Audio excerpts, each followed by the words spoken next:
I don't know if there's such a thing as a typical dad, but a lot of times I think that we want to maintain, make sure that everybody's okay, that everything's going to be all right.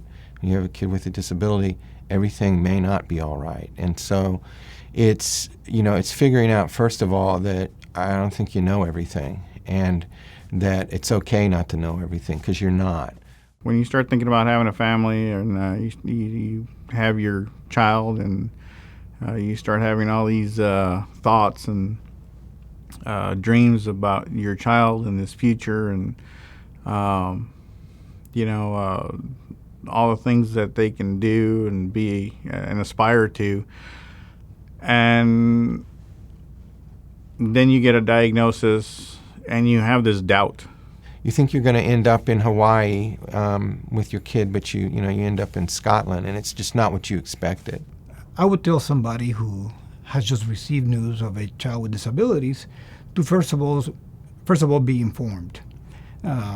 Find out more about the disability, be it through internet resources, whether they be local or national. Don't overreact.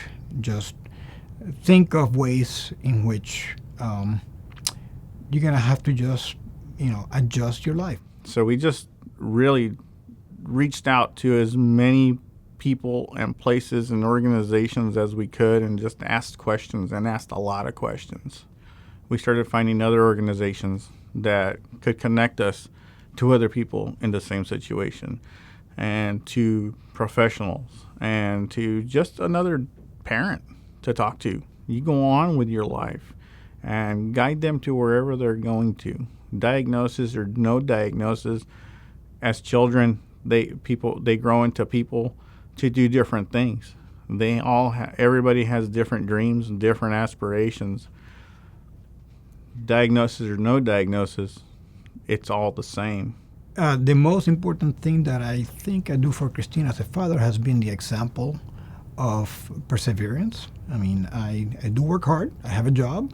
She's seen me work hard, and as such, she also has imitated that in the sense that she's pursued jobs that most likely stretch her limits. Put them in a position where they can make decisions about their life, and I think that's a fundamental thing that we need to do. It's very scary to let them go out on their own, and it still is very scary to me and my wife, but we have to let them, because like anybody else, if we don't try, we don't know if we're going to succeed or fail. And without failure, we don't learn, we don't get better. And it's important that I think you begin to instill the opportunity for the dignity of risk so that your kids can begin to explore what they want in their lives. It's important to hear your child's opinions, and you should, as they grow up, arm them with all the right tools to allow them to express themselves in a way that their opinions are counted. We learned very early on that our marriage is not a 50-50 partnership. It's 100% partnership.